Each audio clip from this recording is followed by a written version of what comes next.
de TITERRED. Básicamente, pues esto tiene un fin completamente académico, de investigación, entonces pues no, esperamos que todos estén de acuerdo. Me presento, pues para las personas que no me conocen, los demás pues yo me imagino que sí, los que ya nos hemos estado encontrando por aquí. Mi nombre es Jimena Argotti.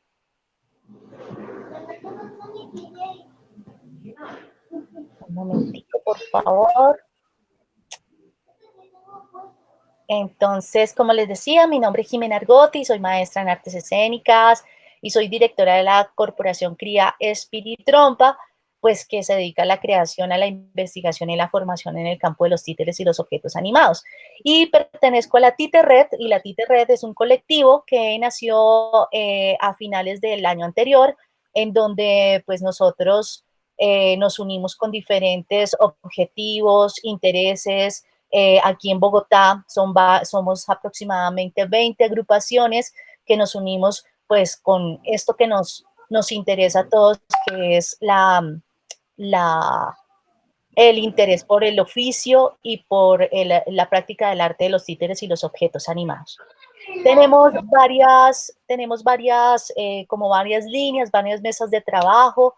Tenemos la mesa que tiene que ver con relaciones, otra mesa que tiene que ver con lo social, otra mesa que tiene que ver con lo financiero, etcétera. Hemos como decidido como cada uno seleccionar algunas mesas para poder trabajar, y esta mesa, que es específicamente la mesa académica y de investigación, que parte precisamente como acciones para la construcción colectiva del pensamiento académico latinoamericano a través del títere y los objetos animados.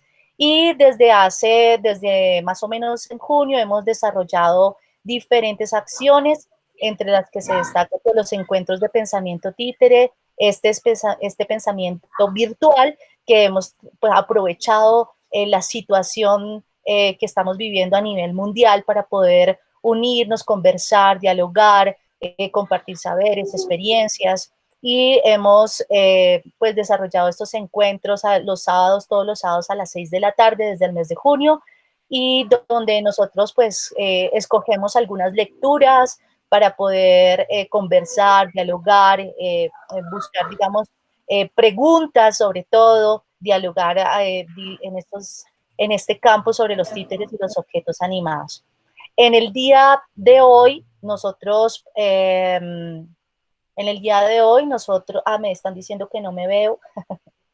Lo que pasa es que no me ves porque tienes que darle como en el pinchecito donde dice,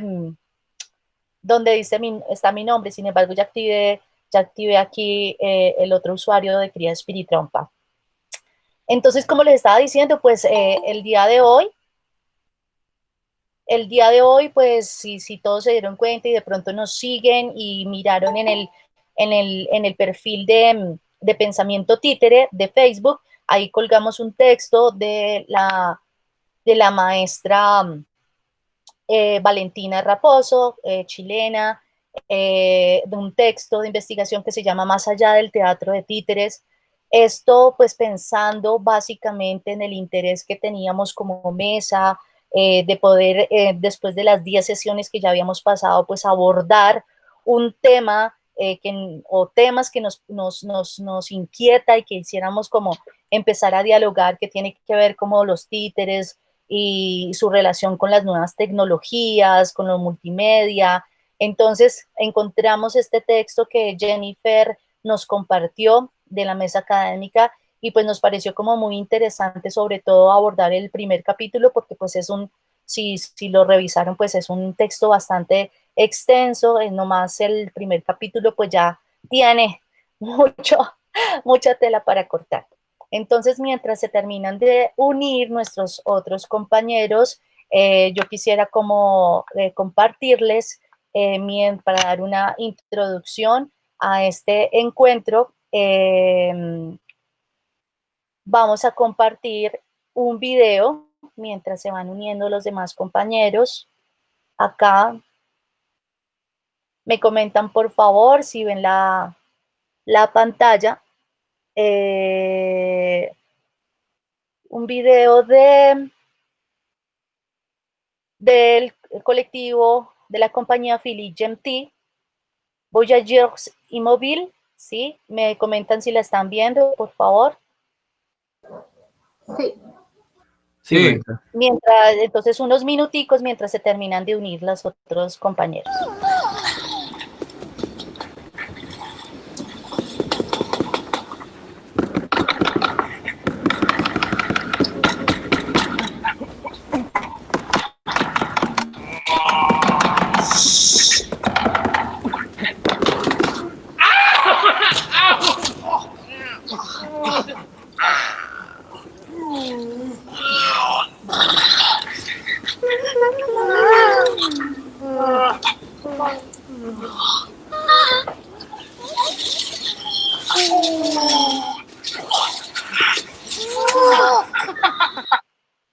Perdón.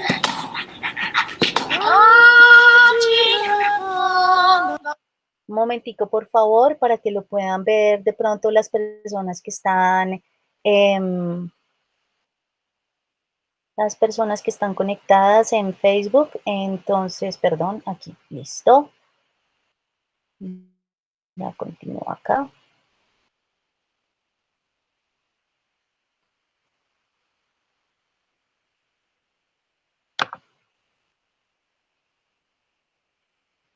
Oh my God. No me deja. Oh, oh. Ay, santo cielo. Un momentico.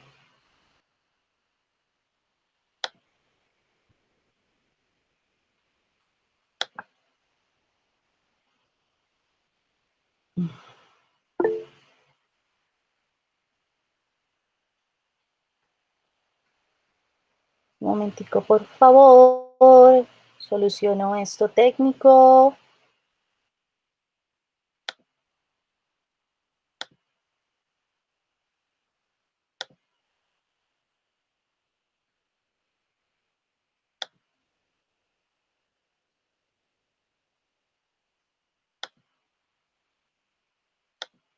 No se va, qui me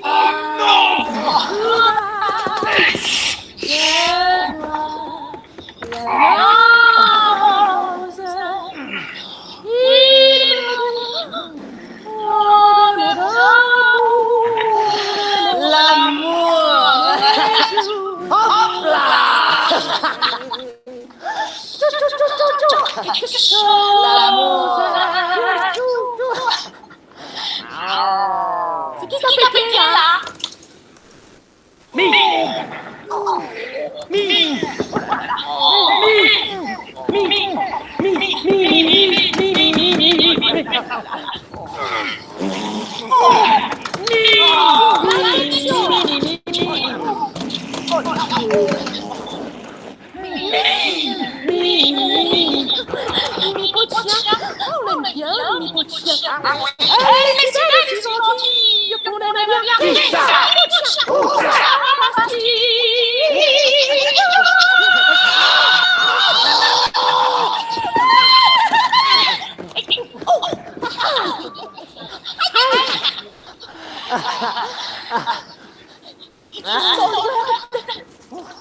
It's a small world after all. It's a small world after all. It's a small world after all. It's a small world. Yes. No. Hopla, hopla.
Bueno, entonces, nada, pues esto era como para iniciar nuestra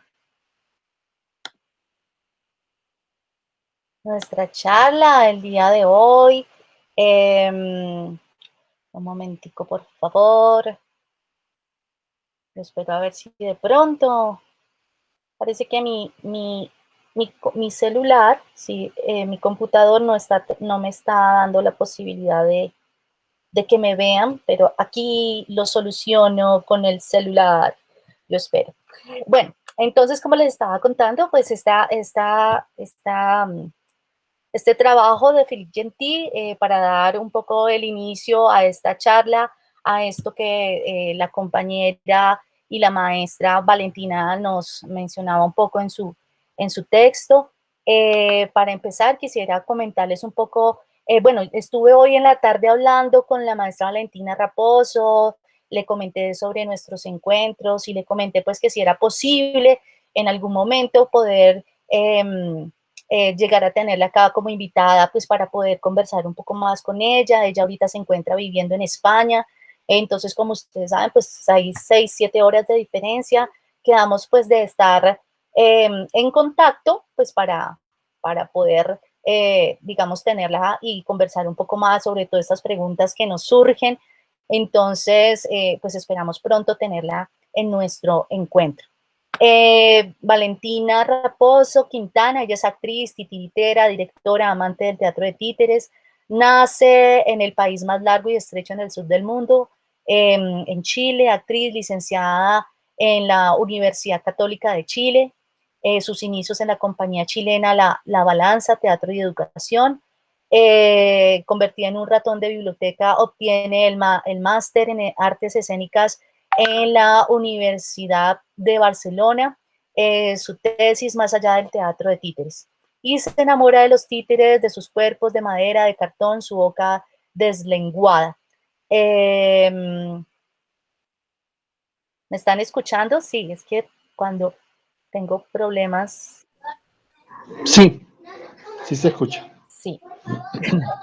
Vale, es que como estoy haciendo varias cosas, estoy transmitiendo, estoy acá, tengo 2 cámaras, entonces ya se han de imaginar lo nerviosa que estoy y lo complejo un poquito que es acá. Me dicen que creo que tengo una luz en contra. Ay, acá, lo siento mucho, pero es que si no me ven con la cámara del computador, pues espero, espero no tener problemas y digamos que solucionar todo porque es muy difícil poder estar en 5 partes en el mismo lugar. Bueno, entonces le estaba contando que la maestra, ay Dios mío, no puedo atender el WhatsApp. Les estaba contando pues que la maestra Valentina, después de que estudia pues su máster en artes escénicas, se enamora de los títeres, perfecciona la técnica del hilo en la compañía de marionetas de Herta Frankel, donde trabaja como marionetista durante unos cuantos años, colabora como intérprete y constructora de marionetas con la compañía Octubre Teatral, dirigida por Jaume Villanueva. ¿Qué más les cuento de ella? Ella trabaja la madera, el látex, el cuero, el papel, el cartón, la goma de espuma. He visto algunos trabajos maravillosos, preciosos. Tienen que buscar su blog. Si ustedes la buscan por Facebook, la encuentran.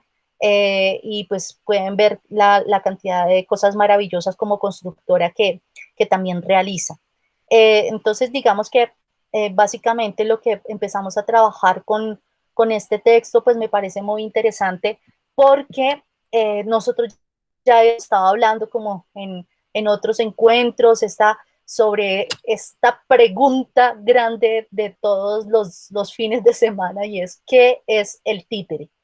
¿Qué es el títere? Entonces, digamos que otra vez con esta lectura de Valentina nos vuelve como a dar otras formas y nos vuelve otra vez a tal vez aterrizar en un terreno muy borroso, en un terreno que todavía está en construcción, considero yo, y que digamos que ella habla un poco como el títere, en este caso el teatro de títeres o el títere en sí, se ha vuelto un ejercicio o este arte de la marioneta es un poco camaleónico, ¿no? Es un camaleón que puede entrar en la pedagogía, que también ha entrado en la ficción, en la ciencia, que ha entrado también en la computación, en la robótica, que también ha transitado por la televisión, por la realidad virtual, que transita también que ha transitado también por la virtual, perdón, por la animación, y que digamos que como muchos teóricos también lo ha dicho, pues es una convergencia o es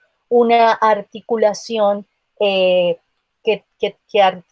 digamos, reúne o, digamos, vincula lo que es las artes plásticas, la literatura, el cine, lo sonoro, lo musical, el teatro, etcétera, etcétera. Esto que hemos estado como hablando pues desde hace rato con todos, en donde decíamos no solamente es teatro, sino cómo se vuelve un ejercicio más interdisciplinario o multidisciplinario, llamémoslo así. Entonces, digamos que con ella, esa introducción que nos da en este texto, pues podemos entrar como a seguir divagando, como que no estamos solamente en un campo desde lo teatral, sino cómo transitamos y cómo este arte de la marioneta pues se vuelve un arte también muy camaleónico y puede entrar en esas diferentes disciplinas.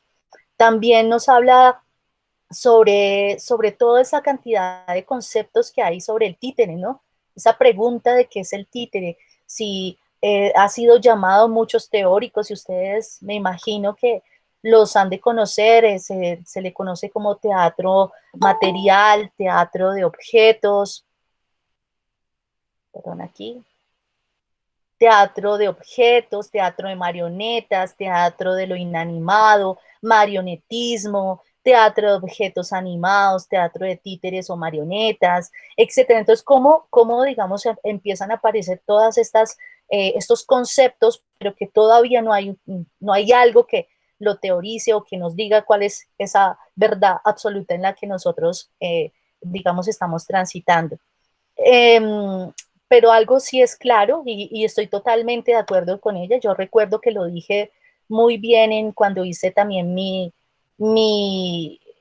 cuando estaba como invitada con la tesis del espectador niño, la percepción del espectador niño, y es que ella habla que para que ocurra la experiencia, la experiencia del teatro de títeres, pues el objeto, dice, lo voy a citar literalmente, dice, el objeto por sí solo no pasa de ser un muñeco, un objeto escultórico, una cosa inerte. Requiere de un verdadero sujeto que proyecte vida en él, de alguien que lo conquiste y lo domestique, de un animador que lo transforme. Y es solo en la escena, frente al espectador, en conjunción con sus múltiples elementos, el lugar donde adquiere su particular ánima y sentido. Creo que yo también en esa exposición que hice algunos días cuando estuve acá de invitada, hablaba de Tigis, donde Tigis también habla de ese fenómeno que se crea entre estas tres partes, ¿no? La persona que lo anima, el objeto que es animado y el espectador. Y pues aquí Valentina también nos lo recalca, esta experiencia entre el sujeto, que es quien lo domestica, quien es quien lo conquista, este animador que lo transforma, y el espectador que completa este ejercicio artístico. Entonces, pienso que, digamos, estoy muy de acuerdo con esto que plantea Valentina en esta parte. Y bueno, y vuelve otra vez este concepto sobre este mundo interdisciplinario, ¿no? O sea, que no solamente transita por un solo lenguaje, sino que transita por varios lenguajes. Y aquí hay algo que sí quisiera como citar también, y es, ella cita un texto de Henry Yurkowski, ¿sí? Que habla sobre el teatro imposible, ¿no? Esas otras posibilidades que también las hemos visto desde otras charlas, cuando empezamos a trabajar las lecturas de Gordon Cray, donde hablábamos también sobre la supermarioneta, sobre eso que tal vez en algún momento no encontramos en el teatro, como con los actores, eso que les hace falta de pronto desde hace muchos años a algunos directores en donde no, digamos, no hay como esa confianza frente al actor humano. Entonces cito acá a Henryk Jurkowski, que habla, por otra parte, hay que admitir que el teatro de títeres se ha convertido en un nuevo tipo de teatro. Ya no es un verdadero teatro de títeres, sino un teatro que solo se sirve de los títeres cuando no puede recurrir a otros medios. Sería fácil extraer la conclusión de que el concepto teatro de títeres era un concepto suplente, metafórico, decir verdad. En realidad, el teatro de títeres es un teatro imposible. Los títeres no pueden comportarse como actores. Solo los actores pueden hacer que los títeres los reemplacen. Los títeres, objetos, solo pueden vivir gracias a la energía que les presta el hombre. Fin de la mitificación. No existe el teatro de títeres, solo el teatro creado por el hombre. Entonces aquí yo iría como con la primera como pregunta para todos nosotros y es si ustedes están de acuerdo con esta cita de este autor que nos habla sobre eso del teatro imposible, ¿no? Sobre eso en donde el títere efectivamente necesita del humano para que exista y donde efectivamente el teatro de títeres, pues no, como bien lo dice él, pues no existe ese concepto. También tenemos acá otra referencia que nos da Valentina sobre ese teatro imposible y ese concepto que se habla en alemán, que no lo mencionan ahí. No, yo no hablo alemán, entonces no sé, es Figurentheater, me imagino así en tono alemán, Figurentheater. ¿Sí? En teatro imposible, donde nos habla que la animación humana de lo que no tiene vida y hacer posible lo imposible. Entonces aquí quisiera como compartir, buscando como un poco sobre este autor de Werner, este autor alemán, Werner Höntgen, fue muy poco lo que pude conseguir, pero entonces voy a ver si logro compartir, a ver dónde fue que lo dejé. Un momentico, eh, porque me encantaría compartirles a ustedes esto que buscando a este autor alemán sobre ese teatro de lo imposible, por aquí encontré una referencia que me pareció muy interesante para que la pudiéramos compartir entre todos y después pues debatir un poco sobre esto que nos habla Valentina. Entonces, chun, chun, chun, voy a compartirles. Se llama, ajá, aquí está.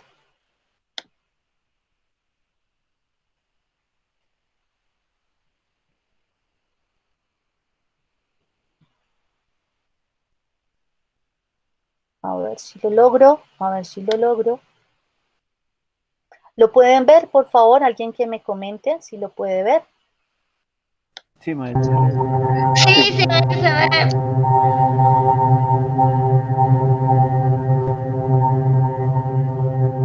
Ich habe Figurentheater studiert, weil ich mir selber körperlich begegnen wollte.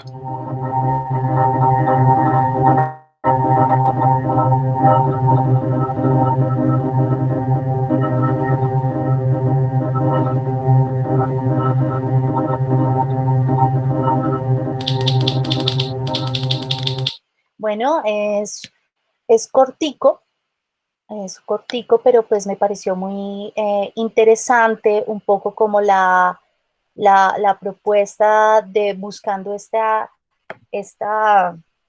como este concepto un poco más desde la imagen y buscando este autor, pues aparece como esta compañía que me parece interesante como eso de que siempre lo hemos dicho, ¿no? O sea, ¿qué es lo que me atrae tanto del muñeco o de los objetos que no lo tienen los actores? ¿No? Entonces es un poco como buscando como esas justificaciones y pues encontré eso que es tan maravilloso como este otro yo y como estas otras cosas que podemos decir, puede quitarle la cabeza, puedo hacer cosas que de pronto el cuerpo humano no lo puede hacer, ¿no? Eh, También, pues después Valentina hace todo un recuento sobre Cleide y también habla sobre todas estas estos encuentros de otros maestros que también han aportado a eso de más allá del actor, como lo hace Claes, como lo hace Matterlin, como lo hace, como ya lo vimos en Gordon Cray, y pues aquí, digamos, aparece todo lo que tiene que ver como con las vanguardias, ¿cierto? Y donde pues está efectivamente este tránsito de ese objeto que estaba en la pintura y pasa, digamos, y trasciende un poco en las vanguardias a través de estas vanguardias futuristas, del simbolismo, etcétera, y que para ello yo hoy he querido invitar a mi esposo que es artista plástico, es diseñador gráfico y quien ha sido pues una parte fundamental en mí, en mis creaciones, en las creaciones de la Corporación Cría Espiritrompa, porque creo que ha sido una persona que ha entendido o digamos que comprende el objeto desde otros ámbitos, en este caso desde el arte plástico, y entonces he querido como que él nos explique o que digamos nos comparta sobre su experiencia desde el arte plástico en en estas inquietudes que también hablábamos con la mesa, de poder descentralizar un poco también el pensamiento. A veces nos quedamos como que los titiriteros o los actores en un círculo y si quisiéramos como ir más allá de pronto de cuando hablemos desde lo musical, desde lo sonoro, también invitar a otras disciplinas, precisamente porque estamos hablando desde lo multidisciplinar, cómo conciben ellos eso del objeto y cómo ha transitado, nos pueden contar un poco sobre eso de la historia en el arte, cómo ha transitado ese objeto cuando ya pasa, digamos, a otras partes del escenario y empieza a cobrar una fuerza muy grande. Entonces, pues aquí Valentina nos lo menciona, ¿cierto? Nos menciona un poco sobre ese tránsito en las vanguardias y también aquí hay otra pregunta, pero yo creo que la haría un poco después de que tengamos como ese encuentro con mi esposo Héctor Mora, que se los presento, aquí está conectado. Entonces, Héctor, bienvenido. Él es artista plástico, es diseñador gráfico y pues actualmente es la persona que nos acompaña en la construcción, en el diseño de los títeres en la Corporación Cría Espiritrompa. Entonces, Héctor, aquí está y luego pues ya nos encontraremos todos pues para hacer preguntas, para debatir. Por ahí tengo algunas preguntas que quisiera como realizarles a partir de lo que Valentina también nos dice. Gracias. Bien, buenas tardes a todos y todas. Muchas gracias por la invitación. Lo primero que tengo que decir es que pues me siento muy complacido de estar acompañándolos en este espacio. Yo soy un neófito en el mundo del títere, pero digamos en este proceso de acompañar a Jimena, he aprendido a entender y sobre todo a valorar, digamos, el teatro de títeres en esa dimensión, digamos, multidisciplinar que se evidencia todo el tiempo. Y pues agradezco también la invitación el día de hoy a hablar algo referente a lo de las vanguardias artísticas, intentando, digamos, establecer relaciones también con lo que se plantea en el texto frente a esa, digamos, vinculación frente al objeto y frente al títere, que es más evidente en unas vanguardias que otras. Pero, pues nada, iniciemos entonces con esta presentación. Jimé, ¿confirmas? Una ventana, ¿verdad? ¿O pantalla completa? No, pantalla completa. Ah, bien. Entonces, de nuevo. Bien, vamos acá. Pantalla completa.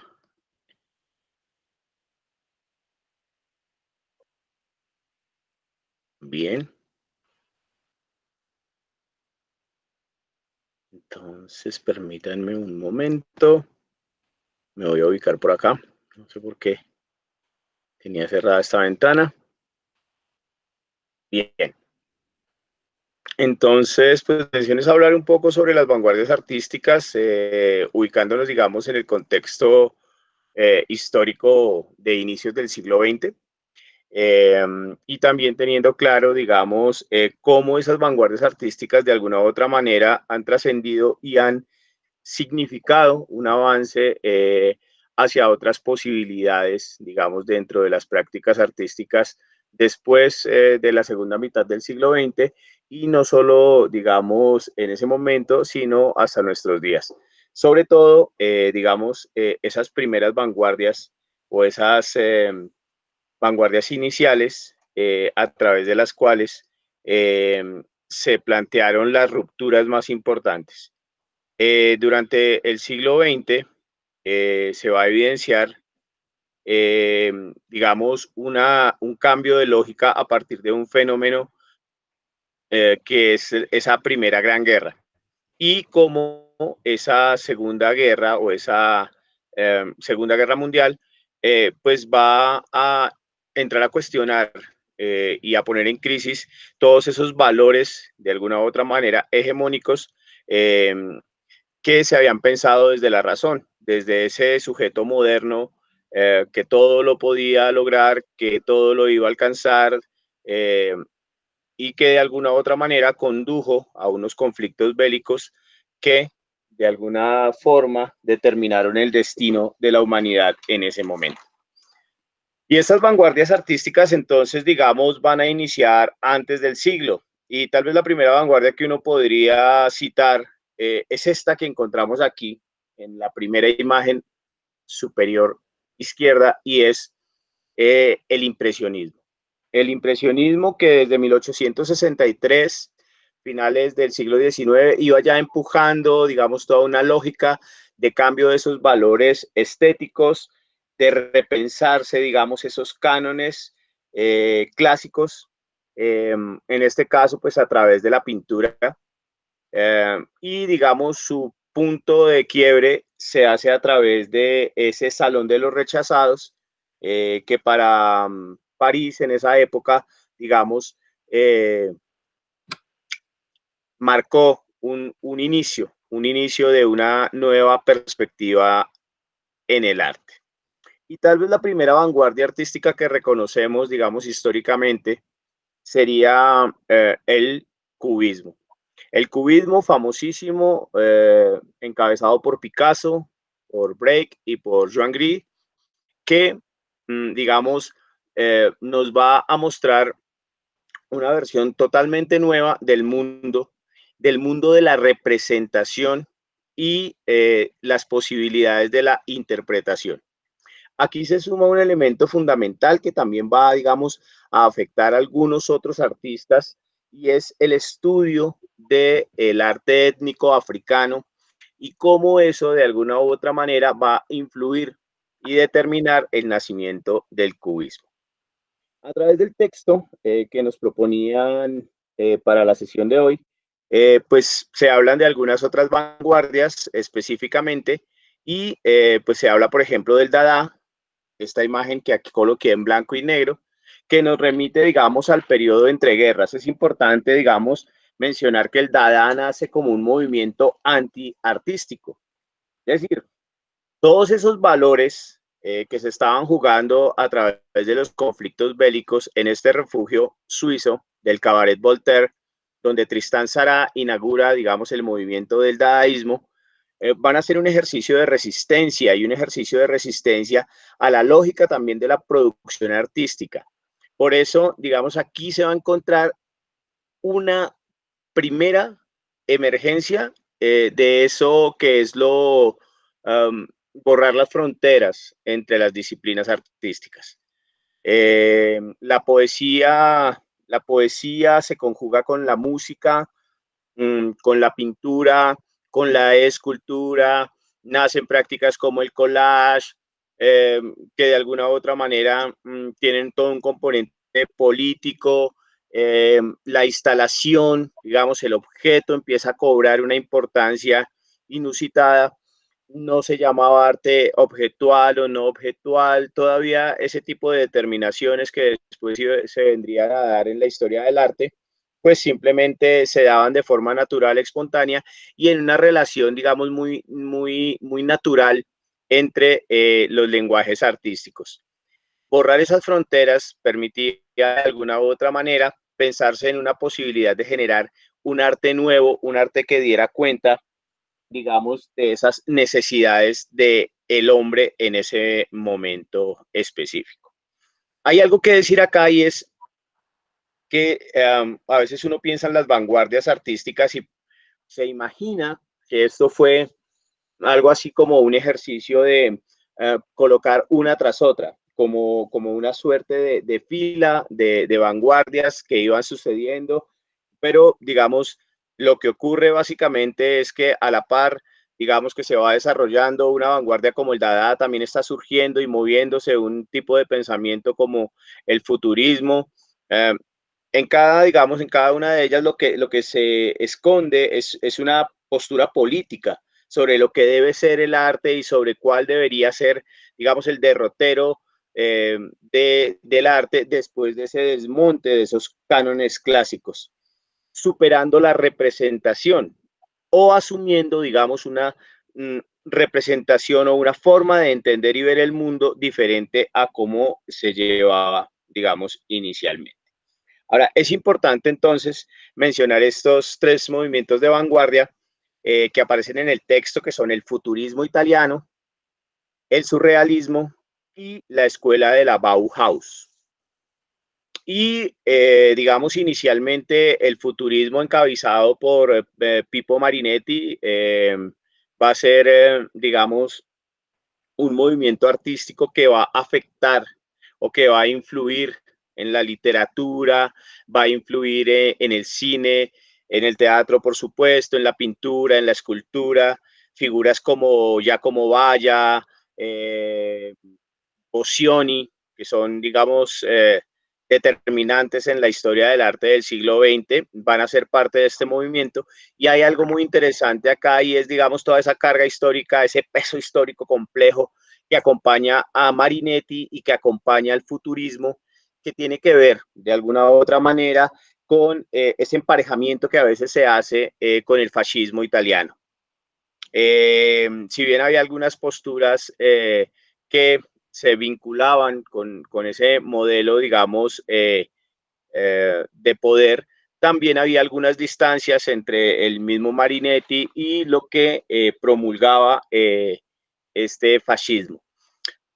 En ese sentido, digamos, el fundamento de este movimiento, de esta vanguardia artística, tiene que ver con la velocidad. Entonces, el Dada es toda esta lógica del antiarte, digamos, de romper radicalmente con unas estructuras establecidas. El futurismo es una visión de ese mundo moderno, de ese mundo que necesita avanzar, de ese mundo que necesita de alguna u otra manera la velocidad de esa máquina moderna que se plantea ahí. Digamos, por eso coloqué esta imagen acá de esta locomotora a toda marcha que nos implica ese movimiento, ¿no? Por otro lado estaría, digamos, un movimiento que es posterior, pero no mucho, que deviene de alguna u otra manera del Dada, pero suma algunos otros elementos en su propuesta muy interesante. Algunos artistas, digamos, dadaístas se desplazaron hacia este movimiento que es el surrealismo. Y el surrealismo, pues, digamos, de André Breton, es célebre en la literatura, es célebre, digamos, en el cine, es célebre en la pintura con figuras como Magritte o Dalí, Remedios Varo o tantos otros artistas que, digamos, fueron muy importantes en su momento y trascendieron históricamente. Y por último, encontramos aquí en la parte derecha abajo una imagen de la Bauhaus, de la escuela de la Bauhaus, que, digamos, tuvo una existencia corta, un ejercicio de resistencia y una postura, digamos, bastante vinculada con la transformación del mundo. A la Bauhaus, de alguna u otra manera, se le vincula como la cuna, no solo, digamos, del diseño industrial, sino también del diseño gráfico y de muchas de las prácticas, digamos, que vinculan el arte y la artesanía, borrando también esas líneas, digamos, que de alguna u otra forma se han trazado, determinando el oficio, ¿no? Y la Bauhaus, digamos, desde esa integración de saberes, digamos, académicos, pero de saberes también sociales, construyó todo un discurso artístico muy importante. Estamos hablando entonces de las primeras vanguardias del siglo XX, que las primeras vanguardias, digamos, hay ubicadas históricamente una primera parte, digamos, una segunda parte que se desplaza más después del periodo de posguerra. Y en ese sentido tendríamos que revisar un texto, por ejemplo, como el de las vanguardias artísticas del siglo XX de Mario de Micheli, que es absolutamente completo y, digamos, revisa muy bien cada una de estas, no solo en sus características, sino en su impacto frente, digamos, a el quehacer artístico o el quehacer, digamos, estético en el mundo. Bueno, y pues iniciamos acá, digamos, dentro de este recorrido que nos propone la autora en el futurismo italiano. Lo primero que vemos acá es, digamos, una página de estas de un manifiesto, eh, porque, digamos, esa es una de las condiciones básicas de los movimientos de vanguardia. Los movimientos de vanguardia establecen siempre un manifiesto que es como esa declaración de ese deber ser, según ellos, de que debe ser el arte. Y lo que encontramos acá, básicamente, en este texto de Marinetti, en esta hoja es una línea curva que se mueve y estas letras que también generan un movimiento, un ritmo visual.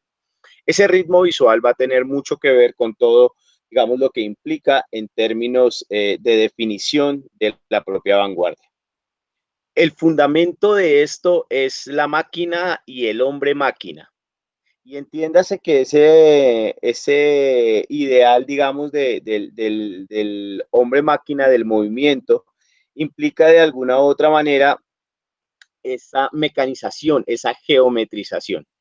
Y tal vez la pintura más importante del futurismo italiano es de un personaje que estuvo, digamos, no tan implicado, tan vinculado con el movimiento, y es Marcel Duchamp. Y es esta que tenemos aquí al centro, que es el desnudo bajando la escalera.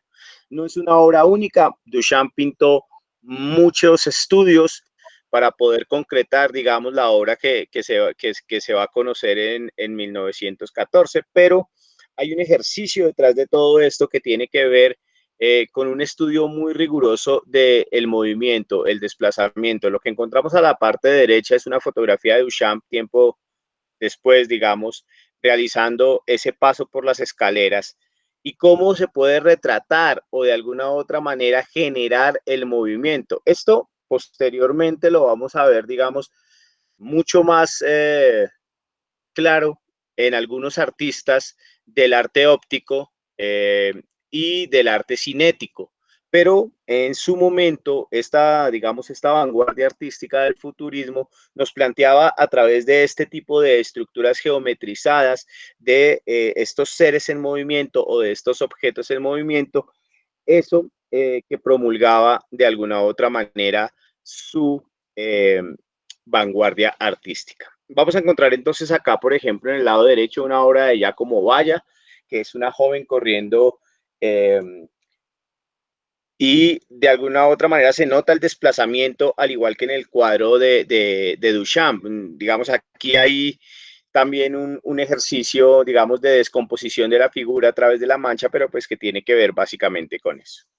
Al otro lado, pues vamos a encontrar una pintura de Alberto Boscioni, donde de alguna u otra manera la luz es la expresión del movimiento o se considera que es la expresión del movimiento. Humberto Boscioni no solo va a darnos pinturas de esta, digamos, calidad, con un manejo del color supremamente vivo, intenso, que nos remite de alguna u otra manera a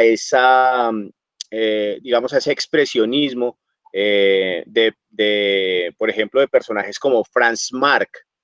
Si bien Marx era todo un enamorado de la naturaleza, de los animales, de esa representación, aquí lo que vemos es, digamos, un manejo de color así intenso, una geometrización también, digamos, clara, muy explícita, y un manejo, digamos, de los elementos que nos remiten también a esa lógica de la velocidad. La luz entonces se convierte en la expresión del movimiento a través de la pintura, digamos, futurista. Comentario al margen, hay un manifiesto de Marinetti en contra de la comida italiana. Y es interesante decir esto porque dice él, apreciaba a Marinetti en su momento, que la lógica de alimentación del pueblo italiano los hacía lentos, hacía de ellos una sociedad lenta por el consumo de la pasta, aunque la pasta es una fuente de energía, pero lo interesante es cómo se cuestionaba eso y se proponía una alimentación a partir de pastillas, de comprimidos que permitieran agilizar todo ese tipo de procesos y sobre todo mantenerse en una actividad y en un movimiento. ¿Ven?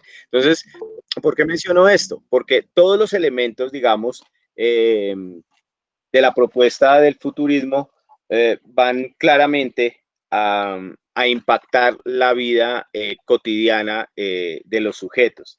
Están pensados todas las vanguardias para generar un nuevo arte para un nuevo hombre. Y ese nuevo hombre tiene que ir al ritmo, digamos, de los cambios que da la sociedad. Es un hombre urbano, es un hombre que necesita dinamizar la sociedad. Por eso, digamos, esa tradición de la comida italiana, de alguna u otra manera, debe quedar en la distancia.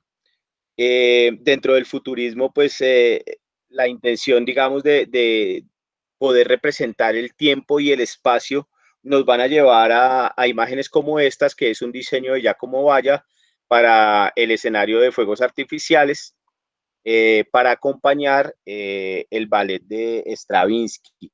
Entonces, digamos, la influencia del futurismo como movimiento se va a dar fuertemente en el teatro a través no solo, digamos, de la escenografía, pero ya no pensada, digamos, desde el telón pintado, sino desde la parte de la construcción de objetos, de implicación de objetos en el espacio. Y eso, de alguna u otra manera, pues va a tener una repercusión en algunos otros momentos, digamos, de lo que va a considerarse el teatro sintético futurista. Hay que hablar entonces, por ejemplo, que aquí lo que se buscaba era cómo la luz podría generar unos efectos de velocidad y unos ciertos impactos sobre los espectadores. Entonces, digamos, la luz es el fundamento, la velocidad, el movimiento y de alguna u otra manera esas construcciones que tienen que ver con lo geométrico, la geometrización,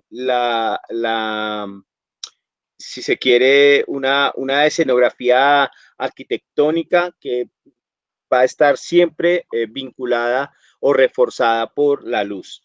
En ese mismo, digamos, trabajo, uno va a encontrar a personajes que desarrollaron otro tipo de propuestas, pensándose desde eso del hombre maquinal, ¿no? De esa construcción, digamos, geométrica desde la articulación corporal, y de alguna u otra manera, cómo, digamos, empieza también a constituirse el objeto en el centro de la representación. Marinetti en 1915 va, digamos, a construir una obra en la cual no aparecen objetos, no aparecen actores, sino solo objetos. Los objetos son los personajes y el espacio se va vaciando hasta que se retiran las sillas del espacio como si fueran, como si tuvieran vida autónoma, ¿no? Entonces, eso, digamos, de alguna u otra manera le confiere a ese objeto en movimiento la calidad de ser el actuante o el sujeto en la escena. Voy a mencionar lo de Giacomo Valla, que digamos tiene algo que se llama el pequeño teatro dinámico de títeres y escenarios. Y es importante porque va a trabajar a partir de maquetas y esas maquetas o esos pequeños personajes con los que va a generar este teatro, de alguna u otra manera, uno los puede leer muy contemporáneamente en la obra de algunos artistas. Digamos que se constituye de alguna u otra manera todo este trabajo de los futuristas italianos en los antecedentes del teatro de objetos. Y bueno, pasémonos a otra latitud.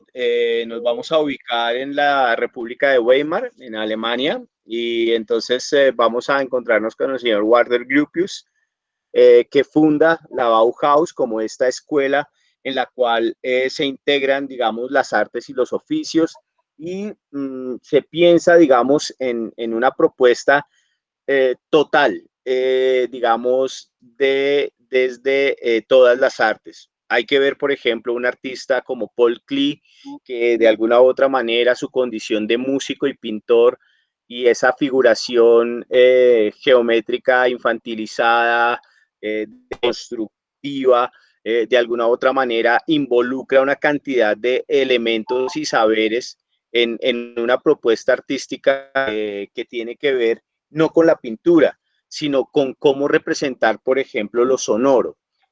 Y aquí, digamos, hay algo bien interesante y es esa integración, digamos, de los saberes que de alguna u otra manera hacen parte de un todo, de esa totalidad. En la imagen que tenemos aquí al lado derecho, por ejemplo, vemos esta silla Basili, que digamos es uno de esos grandes íconos del diseño, entendiendo pues que a partir de la Bauhaus como que surge esa posibilidad del diseño industrial y todo esto. Entonces, digamos que ese hombre que se piensa la Bauhaus tiene que ver básicamente con eso que ponemos acá.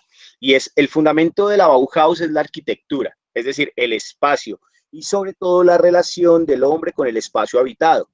En ese sentido, hay una relación entre el sujeto y los objetos que lo determina. Y al determinar a ese hombre, lo transforma. Entonces, no es solo la idea del nuevo hombre, sino también de un hombre que está pensado desde la lógica de lo sintético, de lo geométrico, y cómo a través de eso, digamos, hay también una representación simbólica del cuerpo.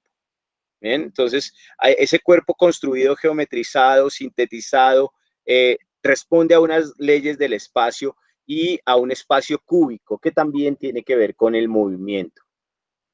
Esto, por ejemplo, digamos, tiene que ver con el teatro de la Bauhaus, que, digamos, trabaja desde la danza. Y en este caso, digamos, Oscar Schelmer hace estos diseños para que jueguen con el espacio. Es decir, aquí lo importante es la relación de esta, digamos,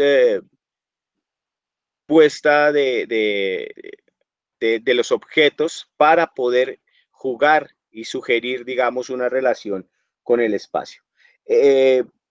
Hay algo también importante acá y es, por ejemplo, la lógica del movimiento en la Bauhaus. Si revisamos algo como el ajedrez, por ejemplo, de la Bauhaus, las piezas del ajedrez están diseñadas en función del desplazamiento que cada una de ellas tiene en el tablero.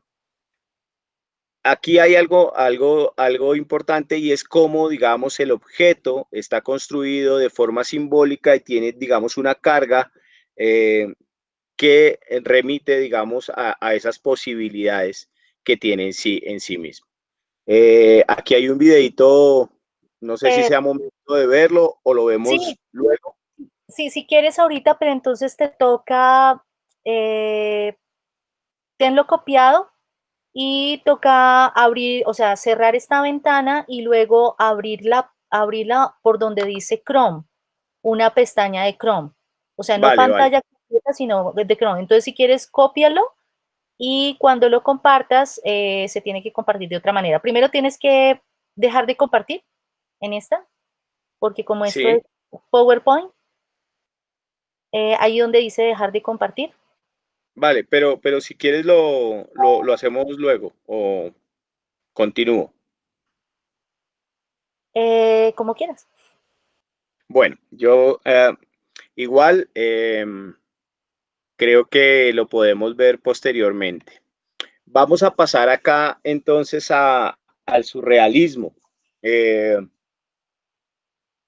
Un movimiento que, digamos, tiene unos artistas muy significativos, muy importantes dentro de la tradición de la historia del arte, tal vez su figura más publicitada, Salvador Dalí. Yo elegí a uno de mis favoritos y al que considero, digamos, un poco más interesante en términos de poder plantear eh, algo frente al arte conceptual, y es René Magritte, Dos imágenes, El Hijo del Hombre y la tradición de las imágenes, que conocemos popularmente como Esto no es una pipa. Eh, ¿Qué decir del surrealismo? Pues que básicamente es un movimiento que se desprende de esa misma lógica de pensarse, digamos, en una respuesta a la razón, a esa razón fallida del proceso de las dos grandes guerras, que de alguna u otra manera se vincula fuertemente con las teorías psicoanalistas, y que de alguna u otra manera nos plantea cómo, digamos, no todo puede ser razón, no todo habita en la razón, el hombre necesita esa no razón, el sueño frente a la realidad, cómo ese sujeto emerge de alguna otra manera desde su subconsciente para generar también una lógica diferente. Y aquí entonces empieza, digamos, una mirada más que sobre, digamos, el teatro, que era lo que veíamos en el futurismo, o desde la danza y esta puesta en escena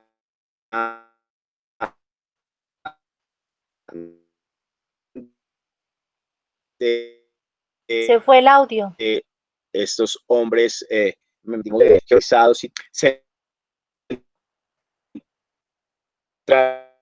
cariño. Héctor, se fue el audio, maestro. en el objeto, Está pues nos yendo el empieza a audio. darnos.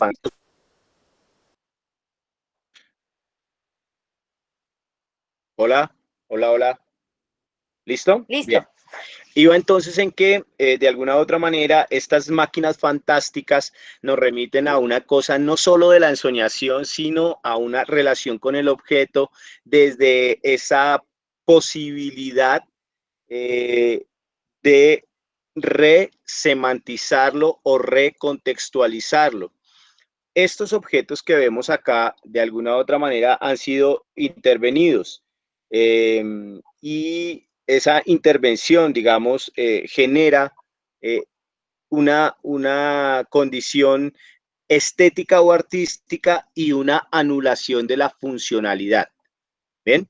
Entonces, por ejemplo, esto que es el primer ready-made de la historia, una obra de Marcel Duchamp que se llama Rueda de Bicicleta, pues es tremendamente potente en términos de anula los dos objetos que hay ahí. Es decir, esa integración de esa rueda de bicicleta, pues la bicicleta no sirve absolutamente para nada, pero tampoco sirve para nada el taburete. Es decir, solo tiene una posibilidad de existencia que es estética y está mediada por la lectura que se puede hacer de ella en este contexto específico del arte. En el mundo utilitario, en ese mundo de la razón, en ese mundo, digamos, de la realidad, este objeto no significaría nada. En cambio, digamos, en esa posibilidad de transformación de el concepto del objeto es donde nace sus posibilidades estéticas y artísticas. La otra obra, pues es una obra de Salvador Dalí que cumpliría, digamos, con la misma lógica de este ready-made, de este objeto encontrado, objeto construido. Hay que decir entonces, por ejemplo, que estos dos elementos que tenemos acá, digamos, mantienen lo simbólico, ¿sí? Y están de alguna u otra manera neutralizando su cotidianidad, lo que son, digamos, para lo que fueron hechos. Tal vez el ready-made más famoso es el de La Fuente, que es el orinal de Marcel Duchamp firmado como Vermouth. Ahí no solo hay un cuestionamiento, digamos, de la obra de arte o del concepto obra de arte, sino también un cuestionamiento del artista y de cómo, digamos, ese objeto producido industrialmente tiene una carga y una cantidad de significados que van enfocados a construir un discurso sobre sí mismo. Y aquí es importante, digamos, otro elemento y es cómo, digamos, también de alguna u otra manera los surrealistas van a trabajar sobre el cuerpo y van a trabajar sobre los diversos materiales.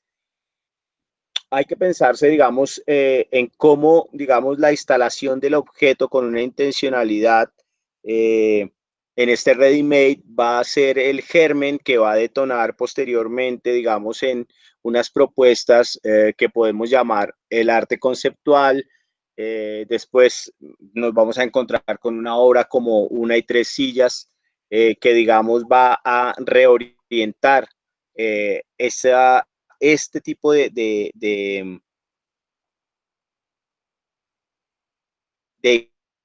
ideas.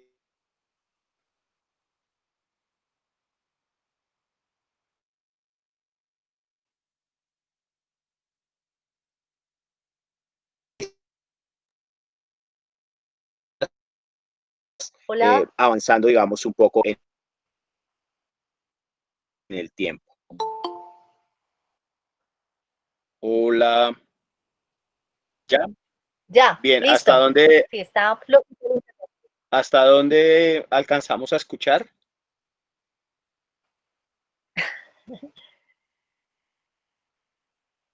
un poquitico antes. Bueno, entonces digamos que hay dos elementos acá y es eh, todo esto del ready-made va a, de alguna u otra manera, generar un desarrollo sobre el arte objetual, entendiendo que, digamos, hay una categoría dentro de las plásticas que es el arte objetual, pero en realidad todo el arte es objetual, hasta el que no es objetual. Eh, y que tiene, digamos, unos desarrollos importantes a partir de la década de los 60 con esa segunda mirada, digamos, del arte conceptual. Definiríamos entonces un primer momento que es el Dada, que es la parte como de la emergencia del antiarte, un segundo momento que es el ready-made y esa tercera que digamos avanza hacia las prácticas que llamamos dentro del campo, prácticas artísticas del campo expandido que tienen que ver con lo escultórico y lo objetual. Me permití entonces colocar aquí algunos referentes, digamos, un poco más contemporáneos, pensando en cómo poder anclar esa lógica, digamos, de estas tres vanguardias en otro tipo de prácticas y en otro tipo de, digamos, de propuestas artísticas. Esto pues es, digamos, clásico, es de Hans Bellmer, también perteneciente, digamos, de manera cercana al surrealismo, con sus puppets, sus muñecas, que digamos tienen todo un discurso sobre lo femenino, pero que de alguna u otra manera involucran este ejercicio del sujeto y del objeto a través de ese juego con estas muñecas construidas que son fragmentos femeninos que están, digamos, de alguna u otra manera violentados en su propia naturaleza corporal, ¿no?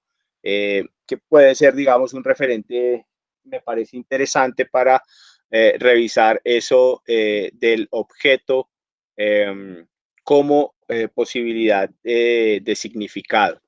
Y también, pues, quise traer a colación aquí a este señor que es Armando Reverón, pintor venezolano de los más célebres en la historia de Latinoamérica, con una vida particularmente especial, retirado, digamos, él es considerado uno de los precursores de lo que se va a desarrollar posteriormente en la escultura, que es el arte povera. Pero lo interesante es cómo Armando Reverón construye estas muñecas de trapo que son sus modelos para muchas de sus pinturas.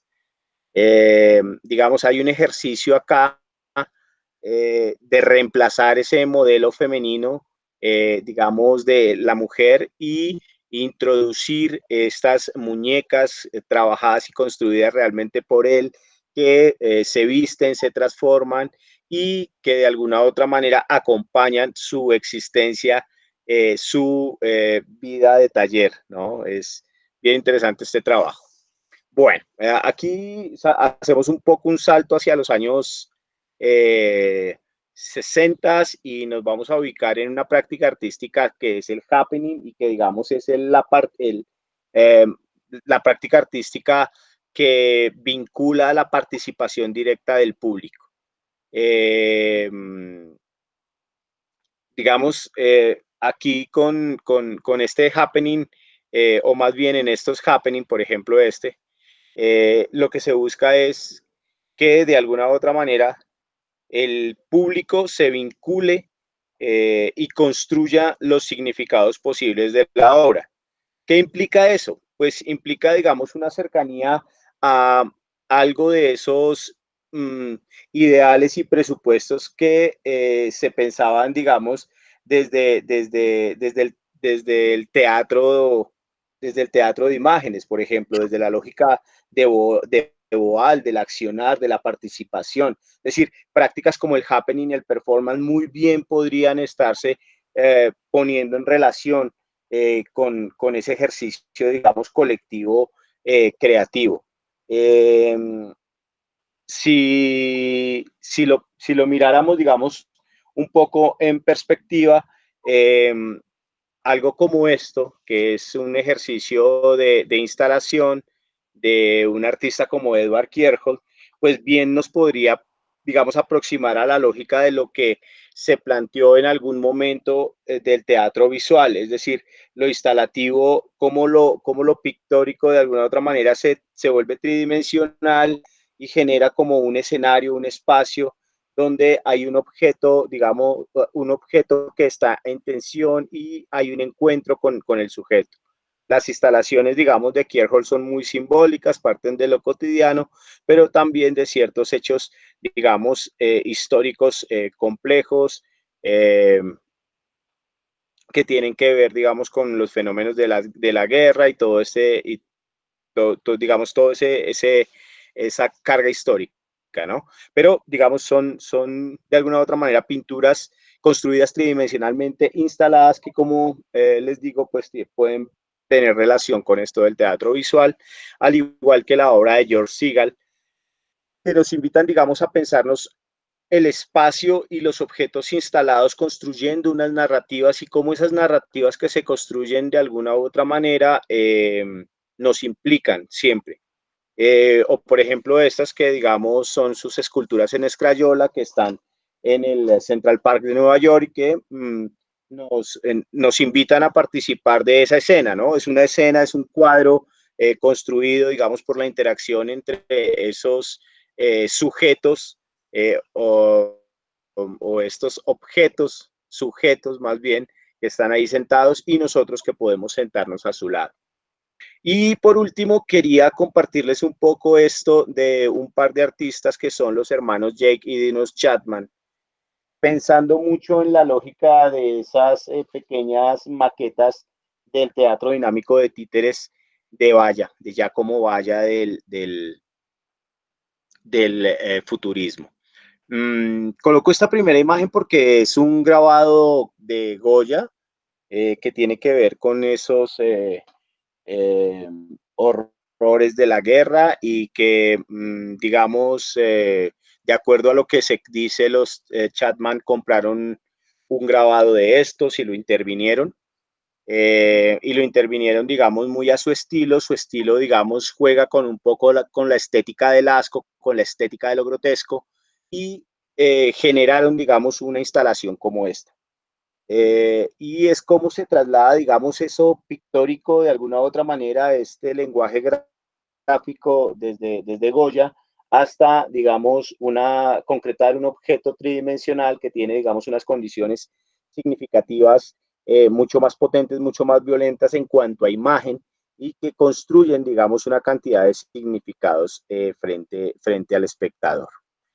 O estas maquetas, por ejemplo, que son posapocalípticas en las cuales nos ubica muy, digamos, en esta condición simbólica de la posmodernidad en la que vivimos, o esta, por ejemplo, que tiene que ver con un hecho también brutal, descarnado e histórico, como la Segunda Guerra Mundial. Estas maquetas, digamos, están construidas con pequeños personajes y de alguna u otra forma construyen y generan unas narrativas a través de las cuales uno podría, digamos, pensarse cuál es la historia detrás de este objeto instalado, ¿no? Cómo este objeto instalado tiene una cantidad de posibles lecturas desde lo simbólico. Bien, eso, digamos, es básicamente lo que tenía para compartir con ustedes. Aquí ya me estaban apremiando por el tiempo, así que creo que he cumplido en esos 10 minutos que me dejaron, ¿vale? Ay, Muchísimas muchísimas, gracias. Muchísimas muchísimas gracias a gracias. ustedes. Muchas gracias, Héctor. Yo sé que, mejor dicho, necesitaríamos todos, sé que necesitaríamos mucho más tiempo para que de pronto también nos compartieras mucho más, porque sé que solamente es un abrebocas todo esto que todo esto que nos compartiste el día de hoy. Edwin Galán estaba preguntando hace un rato sobre si se consigue en internet el manifiesto. ¿Recuerdas, Edwin, específicamente el manifiesto de qué para que Héctor te responda? No sé si Héctor... Sí, si quieres de una vez, el manifiesto futurista, el de la pasta, sí, Sí, señores. En el libro de Mario de Micheli, vienen todos los manifiestos de todas las vanguardias. Es un libro completísimo. Ahí lo puede conseguir, pero me imagino que en PDF también en internet se debe conseguir. Es el manifiesto de la cocina italiana.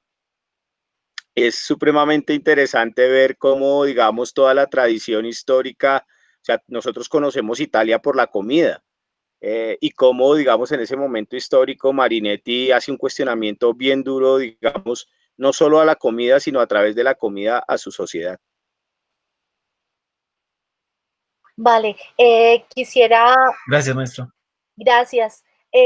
Antes de continuar, pues teníamos algunos videos que también quedaron en el tintero, que ojalá los podamos ver, del tradicional ballet de Bauhaus. También en la lectura también nos menciona sobre este artista Yves, no sé si se menciona así, pero es Yves Joly, que me parece interesante el trabajo que hace y digamos que la maestra lo menciona. Entonces, antes digamos, de continuar con estos videos, quisiera preguntarle a nuestros compañeros, a las personas que nos han acompañado el día de hoy, si tienen alguna pregunta para Héctor, si quisieran antes, digamos, de continuar un poco sobre de esta lectura, quisieran preguntarle algo en específico al maestro Héctor.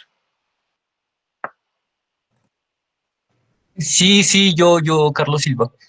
Vale, Carlitos, entonces te doy la palabra. Si alguien más, entonces ya saben que lo pueden colocar en el chat, ¿sí? Para que, digamos, puedan darles la palabra. Gracias. Carlitos. Listo, gracias. Hombre, Héctor, yo te quería preguntar, digamos, su merced con todo este conocimiento que tiene de, pues, de las artes plásticas y, digamos, trabajando a la par con Jimena, en algún punto, como que no sé, ¿tienes alguna preferencia o digamos, todo este cuento de las vanguardias te han servido para la elaboración de algún títere o algún montaje que hayas ayudado con Jimena? O, no sé, como que te has basado en algún referente como claro o un preferido o algo así. Pues digamos que más bien antes de Jimena, yo solía trabajar, digamos, siempre he trabajado en educación y tenía un grupo de trabajo, un colectivo en un colegio que, digamos, teníamos propuestas escénicas, vamos a decir escénicas, porque no era teatro, era más bien como una suerte de performance en el cual pues teníamos danza contemporánea y música en vivo y siempre pensábamos, digamos, la escenografía desde ciertos movimientos o vanguardias artísticas. Eh, digamos, a mí particularmente la geometría siempre me ha llamado la atención y en ese sentido, digamos, todo lo que sea eh, muy vinculado con la lógica del minimalismo, formas básicas, planas, seriales, es lo que más digamos, me vincula para trabajar en ese, digamos, en ese ejercicio de lo escenográfico, ¿sí? Muy vinculado, digamos, con el minimalismo, pero también sobre todo con una idea que es la de construcción y deconstrucción. Eso, digamos, que es un poco posterior, ¿no? Digamos, esto sería más como cercano a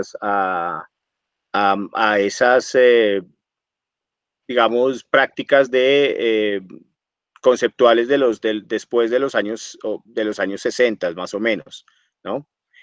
Frente a lo de las vanguardias, pues hoy, por ejemplo, con la lectura que estaba haciendo y con una cantidad de referentes que hemos estado buscando con Jimena, pues uno lo que encuentra es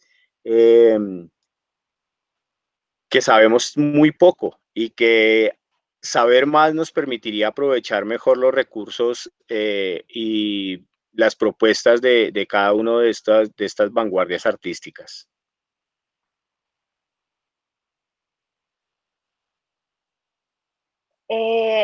¿Alguna otra pregunta de otro compañero? Jennifer, te doy la palabra.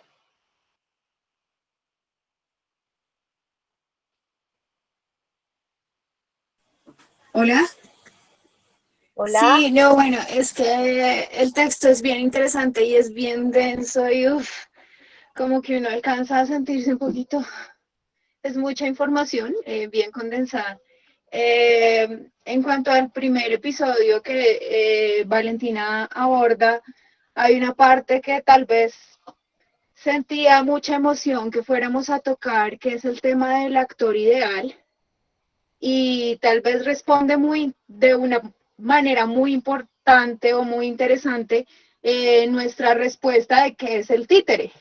Entonces, como varios autores entienden, o en particular uno, a ver si me acuerdo, por acá tengo, ¿cómo se llama este chico?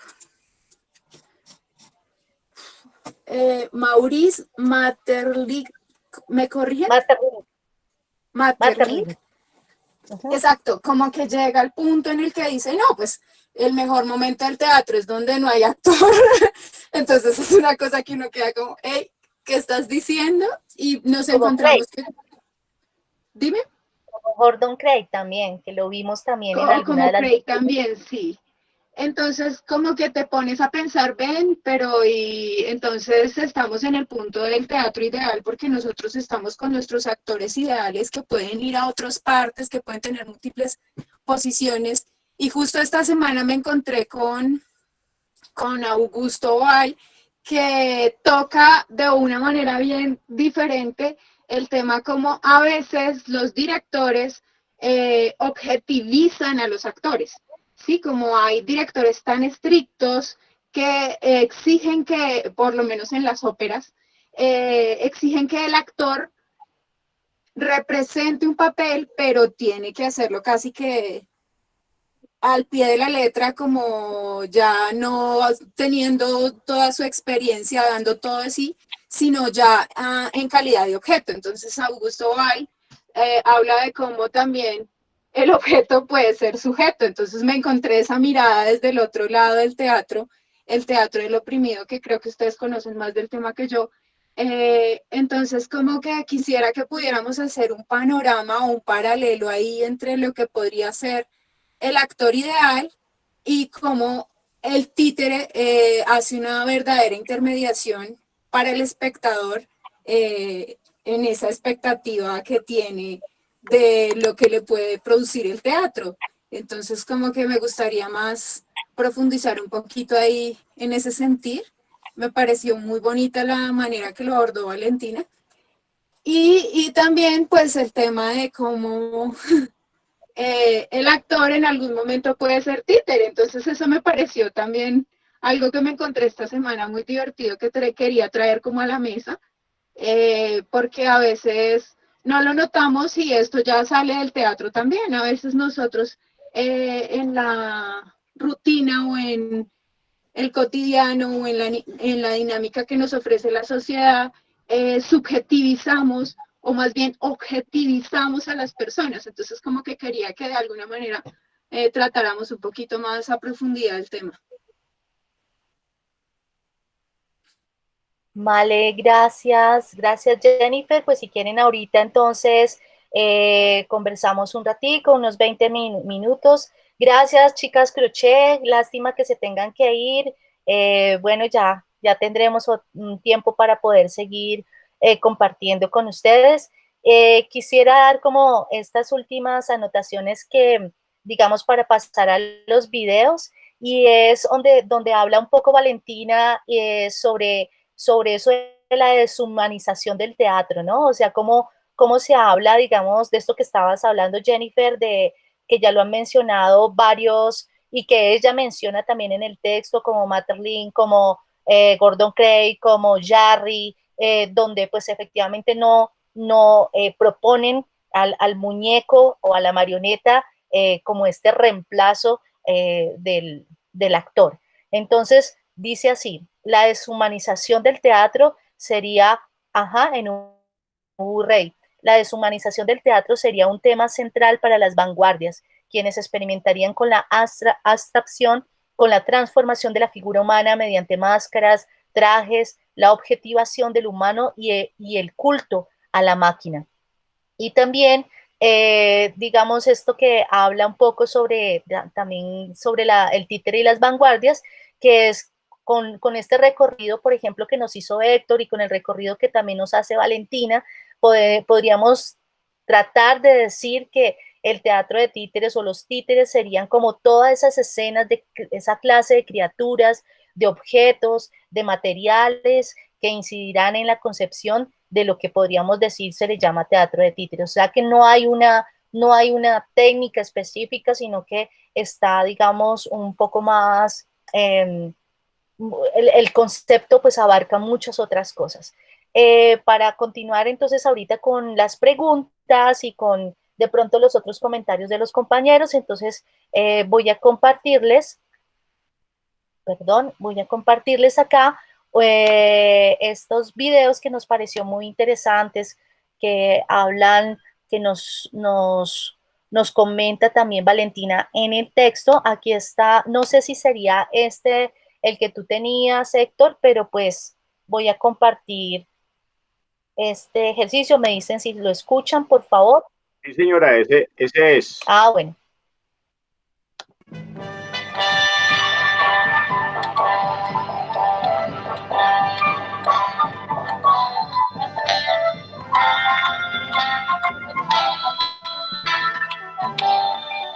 Pero se va a acabar aquí.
Bueno, este, por ejemplo, es uno de los referentes que nos compartía el texto y otro también es este artista, Ives, yo creo que se pronuncia así, Ives Jolly, de pronto para que también ahorita me comentan, por favor, si lo están viendo. ¿Lo están viendo?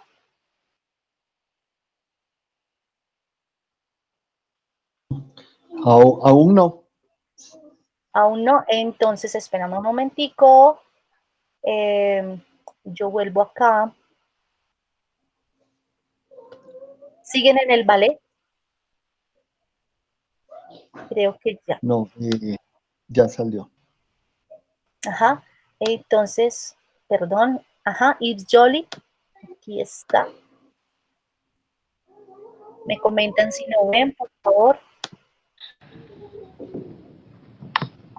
Mais véritable début, enfin c'était public, mettons que ça a été une première. Mais les véritables débuts, enfin c'est-à-dire public, mettons que ça a été à la Rose Rouge en 1946. Quel genre de marionnette faites-vous? Bien, le terme marionnette est probablement très incorrect en ce qui nous concerne, mais nous n'avons pas trouvé un mot qui puisse mieux qualifier ce que nous faisons. En somme, ce qui reste des marionnettes, c'est surtout le cadre dans lequel nous évoluons.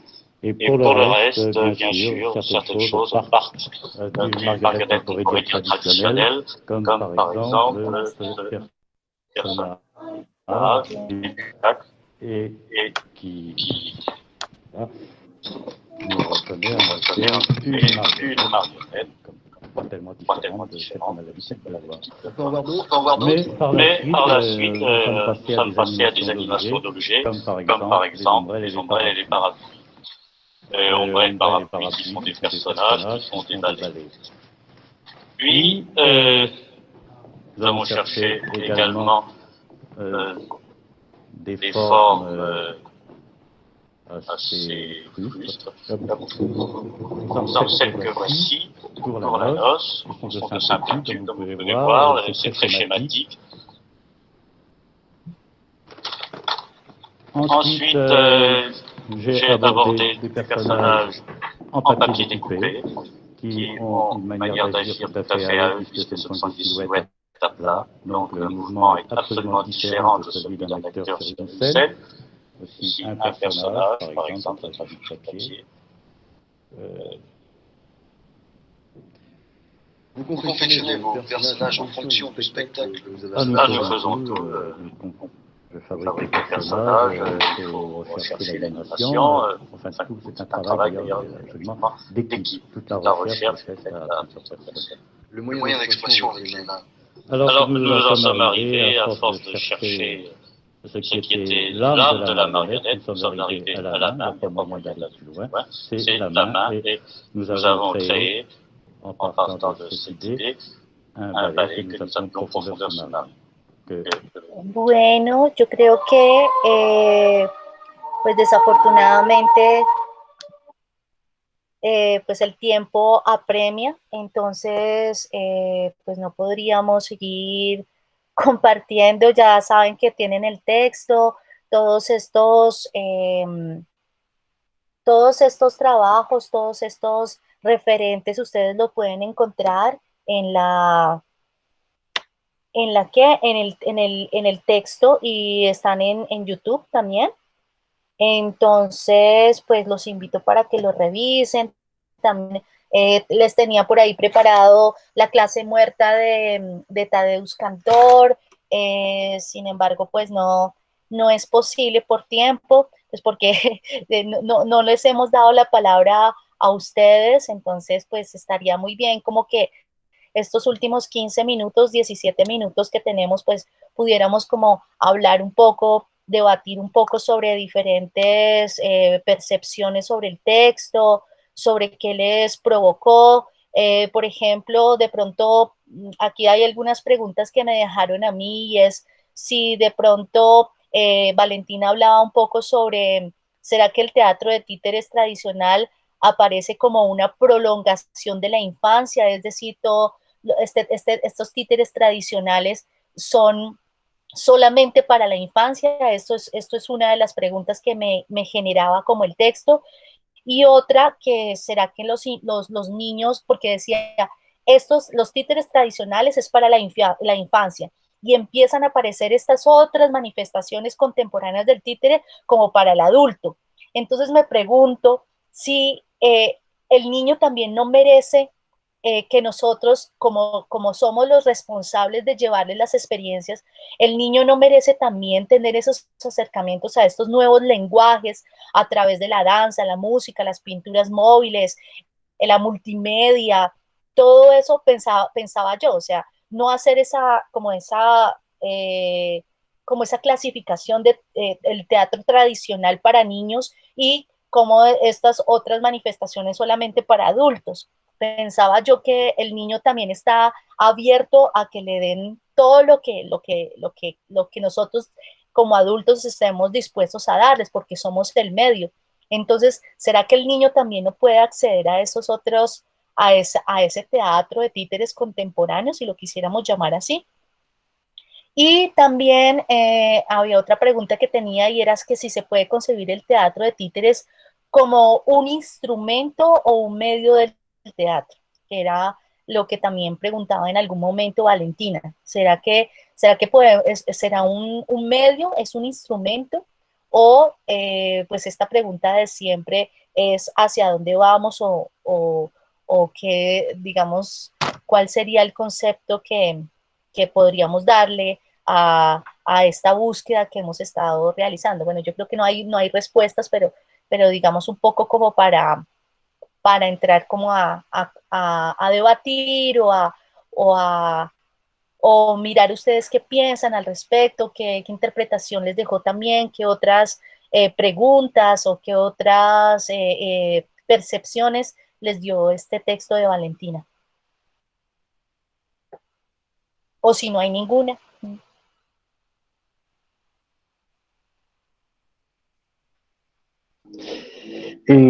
Buenas noches. Sí, para, em, para adelantarme aquí, para comenzar la carrera del tiempo de estos 15 minutos, como dice Jimena, que nos quedan.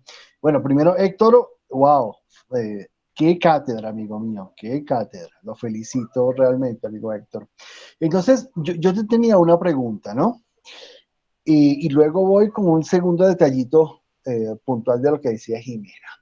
Tú nos paseaste por una serie de vanguardias. Bien, paseamos por una, pasamos por otra, subimos, bajamos. Realmente, wow, fascinante, ¿no? Quienes te seguimos la línea, que seguramente fuimos todos. Y entonces yo me pregunto, ¿qué es lo que hay actualmente? Si es que existe algo de toda esa vanguardia por la cual tú nos paseaste, ¿existe algo de eso o qué deberíamos rescatar nosotros como artistas de toda esa vanguardia que tú comenzaste a hablar de los 50, de los 60, de los 70, de los 80 y de los 90, según tu percepción, Héctor? Gracias. Vale, gracias. Maestro Héctor, ¿se encuentra? Sí, aquí estoy, estaba tomando nota. Bueno, yo la verdad, digamos, no sé exactamente cómo responder a eso de qué rescatar, porque creo que todo depende de los intereses particulares. Yo, por ejemplo, pienso mucho en ciertas imágenes y cómo, digamos, yo construyo o mi proceso creativo es a través de la imagen.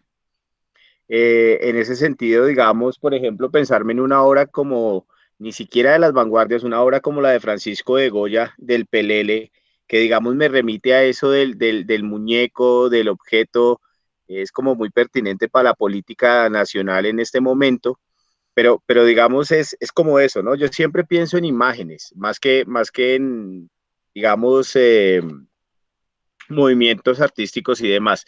Lo que sí tengo claro, de alguna u otra manera, es que las vanguardias artísticas y sobre todo las primeras vanguardias hicieron una ruptura muy importante para determinar, digamos, digamos, estadios de lo que es el arte conceptual. En unas estéticas y en unas prácticas están vinculadas básicamente con el dadaísmo. Es decir, para mí el dadaísmo se constituye en la piedra angular de lo que va a ser el desarrollo del arte conceptual, digamos, de los 60, de alguna u otra manera es lo que va a atravesar todo lo que se produce hoy, al menos en plásticas, ¿no? Hay gente que sostiene que desde el Dada hacia acá no hemos hecho nada más, sino, digamos, cuestionar de alguna u otra manera la misma condición del arte.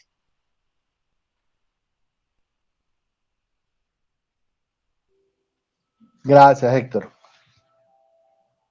Vale, creo que también en algún momento Valentina nos mencionaba como referente también este concepto de Wagner sobre la obra de arte total, ¿no? Entonces, me parece interesante con esto que hemos estado recogiendo alrededor de estas semanas y cómo, por ejemplo, en el caso de Wagner, él habla sobre esa obra de arte total como la que integra 6 artes, ¿no? La música, la danza, la poesía, la pintura, la escultura, la arquitectura.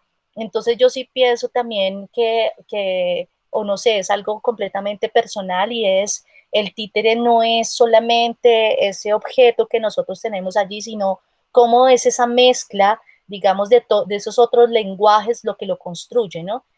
Cómo a través de la imagen en sí, cómo a través de la luz, cómo a través del sonido, pues obviamente nace o digamos se construye, se acciona, como digamos diríamos en algún momento. Entonces, pues no sé si haya otro comentario de los compañeros que quisieran hablar sobre el texto. Sé que es un texto difícil, es un texto complejo. Carlos, te doy la palabra. Gracias, Jimen. Bueno, un poquito también como tocando todo lo que hemos hablado, que decía en el texto, y aquí aprovechando que está Héctor, que también se hablaba de que el creador de la marioneta se debería considerar como un arte aparte, ¿no? No está solo el manipulador y el actor, sino quien hace el títere se debería considerar como un arte separado, que también lo leí por ahí en el texto y me pareció lindo, porque pues le da su lugar, ¿no? Y hablando también todo este cuento que estábamos hablando de la marioneta, del no actor, como que en el texto había algo que me pareció muy bonito, es que decía que la marioneta en su, no sé si era la palabra ingenuidad, llegaba a compararse con Dios. Inocencia. En su inocencia se llegaba a comparar con Dios, que era como pues la totalidad del conocimiento, ¿no? Como que se unían ahí.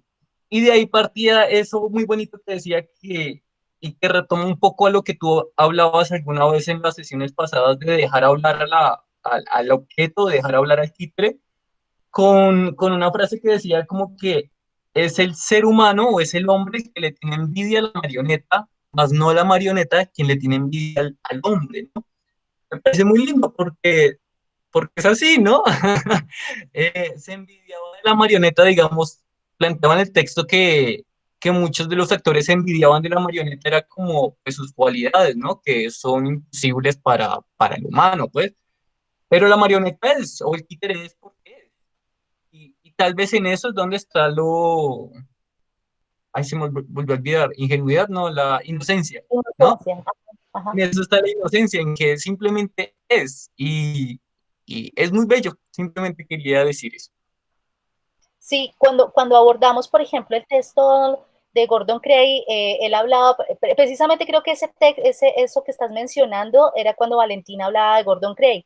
Y específicamente hablaba, era, por ejemplo, en el actor, cuando él criticaba un poco a los actores, era porque primero él criticaba un poco sobre la vanidad, ¿no? Sobre este hecho de la vanidad, el ego, que digamos caracteriza un poco al actor y que cuando se va a referir a una emoción, siempre está lo racional, ¿no? Siempre está, o sea, nunca, digamos, el actor tiene otras cosas y nunca llega, digamos, a la emoción, o son muy pocos, me imagino, los genios que sabemos, los que hacemos actuación, que es muy difícil llegar como a esa verdad, a esa organicidad.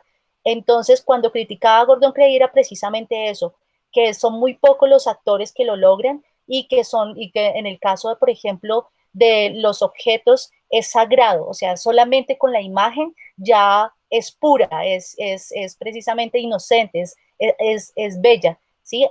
Sin siquiera moverla, está la imagen y ya es maravillosa y cobra presencia. Creo que él hablaba un poco sobre eso, sobre la presencia y la energía. Entonces, que digamos que en el caso de los actores, no. Y cuando lo abordamos también hablábamos un poco sobre eso, que ya lo hemos mencionado muchas veces, y es sobre la verdad de la muerte, ¿no? El muñeco, el objeto muere en sí, y en cambio el actor actúa, actúa que muere. Entonces, quisiera como recalcar un poco eso que ya habíamos tocado antes en algunos encuentros pasados. Dice Jennifer, además no olvidar cómo no necesariamente el objeto tiene un rol protagónico, sino también complementario a la escena, añadiendo a la experiencia del espectador información preciosa. Sí, claro, él está, ¿sí? No necesita más. Mabel, ¿quisieras hablar? Sí, hola, ¿qué tal? Mabel, de Argentina. ¿Qué Yo tal? quería hacer un pequeñito comentario sobre el tema de los chicos, de los niños que habías planteado, de señora. si había que presentarles distintas maneras de ver el tema, los títeres o lo más común. Me tocó el año pasado llevar 2 grupos de chicos al Teatro San Martín a ver la obra de Romeo y Julieta. Una obra que no está pensada para chicos, para niños, sino más bien para adultos. Ellos estaban acostumbrados a ver el típico portal con telas de colores, banderines, globitos, y por ahí lo más cercano que habían tenido en la escuela. Se encontraron en un escenario enorme, a oscuras, con mínimas de escenografía, un banco y nada más. Los manipuladores se veían constantemente, incluso deambulaban alrededor de ellos. Ninguno de los chicos se aburrió, ninguno se asustó, o sea, todos se asombraron con ese asombro tan natural de ellos, y todos salieron encantadísimos, pero encantados, y queriendo ver otra vez algo parecido, y sobre todo que nunca habían visto algo así. O sea, entendían lo que era la tristeza, la pena, la alegría, la burla, todo lo que había. Podíamos ver a los manipuladores cambiarse los muñecos de mano en mano. Creo que la única escenografía fue un banco y una especie de arbolito sintético, nada más. Pero bueno, quería recalcar eso de que creo que hay que presentarles cualquier versión que uno tenga para ofrecerles. Ellos determinarán si les gusta, hasta dónde lo entienden. Incluso hay cosas que los adultos a veces tampoco terminamos de entender, o lo comprendemos cada uno a su manera, ¿no es cierto? Eso nada más quería decir de qué es lo que tengo más cerquita, que son los chiquitos. Gracias, Mabel. No, gracias a ustedes, que es maravillosa la charla de hoy, el encuentro este es realmente hermoso, hermoso, todo, hermoso. Muchísimas gracias. Totalmente de acuerdo contigo. Le damos la palabra entonces a Gustavo, y pues con Gustavo terminaríamos por tiempo pues el encuentro de hoy, que queda todavía mucha tela para cortar. Entonces, Gustavo, te doy la palabra. Mabel, Hola, si buenas noches. puedes apagar el micrófono. Ya, sí, perdón. Tranquila. Hola, buenas noches. Hola. Pues hola, hola. Pues muchas gracias por la exposición de la información, estuvo bastante bien. Sí, hay bastante que pues ahora sí que opinar, ¿no? El texto también es bastante interesante. A mí también bueno, a mí lo que me preocupa mucho es eso de qué tanto podemos nosotros, o cómo debemos demostrarle a los pequeños todo esto. Por ejemplo, porque decía ahorita la maestra, una obra que a lo mejor no era para niños, lo recibieron bien, pero por ejemplo, hace rato en las, ¿cómo se llama? ¿Cómo fueron las fotografías? Esta fotografía donde están los 2 niños viendo a los destazados, por ejemplo, ahí sí como que a mí me choqueó un poco, y dices, ¿qué pasa ahí? Sí tenemos, creo que cuidar, muchas veces como adultos, nos tomamos mucho la libertad de decidir qué mostrarles a los pequeños, pero sin pensar en los estragos que pudiéramos causar en ellos. Creo que no debemos de perder de vista que son niños, que son sensibles, que a veces a nosotros nos causan ciertos estragos las imágenes, este, y un pequeño pues es más sensible todavía. Entonces sí hay que cuidar a lo mejor lo que en un momento se dice en la lectura, ¿no? Ya no infantiles las obras o demás, ¿cómo se llama el concepto? Que infantilizado, ¿no? Algo así. Este, a lo mejor no hay, sin irnos a ese renglón, sino más bien en cuidar cómo se los mostramos, ¿no? Porque sí es bueno darle más información al pequeño, mostrarle a lo mejor las corrientes, las estéticas, pero de acuerdo a sus edades, ¿no? Y a veces como adultos hay algunos artistas o adultos que piensan que el niño, por tener ya mucha información, puede recibir la información de golpe, ¿no? Y es muy agresivo también. Y tenemos muchos desajustes emocionales de los pequeños que no los notamos hasta que ya son adolescentes. Y luego nos preguntamos, oye, ¿qué pasó? ¿Y por qué ahora los jóvenes así? Y ahorita, por ejemplo, con los medios digitales, el internet y demás, pues ni se diga, ¿no? Y la otra, yo creo que el punto que nos da igual esto con el objeto es que debemos de como plantearnos el objetivo de comprender la relación del objeto con el actor, del actor con el objeto, más que entenderlo literalmente como información, tratar de recibirlo, de digerirlo. Y en esa forma podemos dar pauta a esa creatividad, ¿no? Lo decía también el maestro, yo parto más de la imagen o de la idea, por ejemplo, que de una corriente, ¿no? A mí me pasa lo mismo, y de repente yo estoy ahí pensando y a veces parto de la idea, a veces de un títere, a veces de un color, a veces de una sensación. La creatividad llega de diferentes lugares, ¿no? Pero una vez que yo tengo toda la información, ya que la hice mía, pues eso me lleva a esa creatividad. Pero sí, me preocupa un poco eso de cómo, qué es lo que decidimos a qué llevarle al pequeño, porque a veces en el discurso de que el niño no menospreciemos la inteligencia del pequeño, como que también agredimos la sensibilidad del niño, ¿no? Entonces sí es un punto que creo que debemos de tomar en cuenta. Y por lo demás, pues muy interesante todo. Gracias, muy buen material también, todo el que se ha dado, de verdad, muchas gracias. Es un material que ha servido, que sirve y que lo valoramos, ¿no? Y pues muchas gracias y hasta la próxima.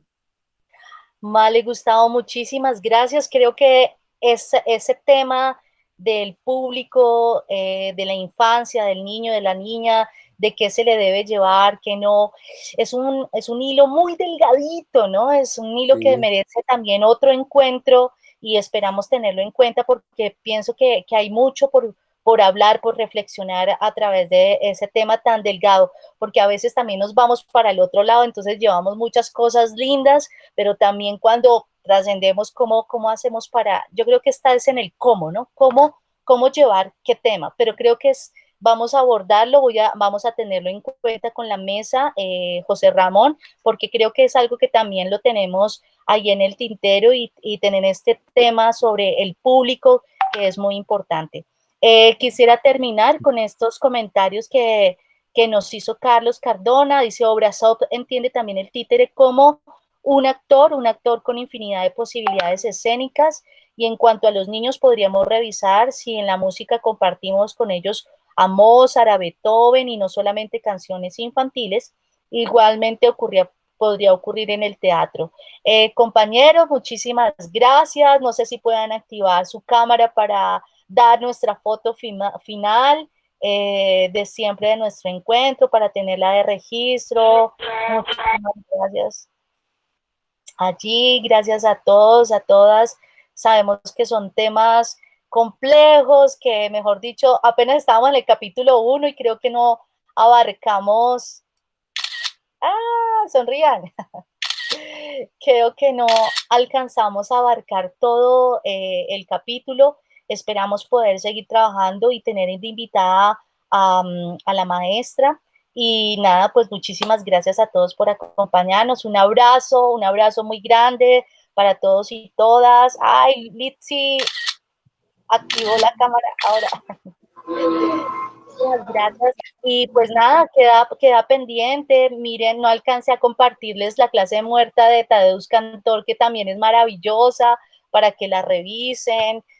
Todo esto que también hace el maestro y que nos mencionó el texto también. Un abrazo para todos, que tengan un buen fin de semana, que acaban de pasar buena noche. Chao. Buenas noches. Feliz noche. Hasta luego. Feliz noche. Chao, gracias. Gracias, hasta feliz luego. noche. Cuídense.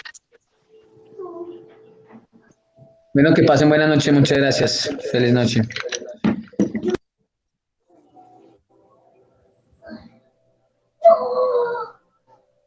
Chao, feliz noche.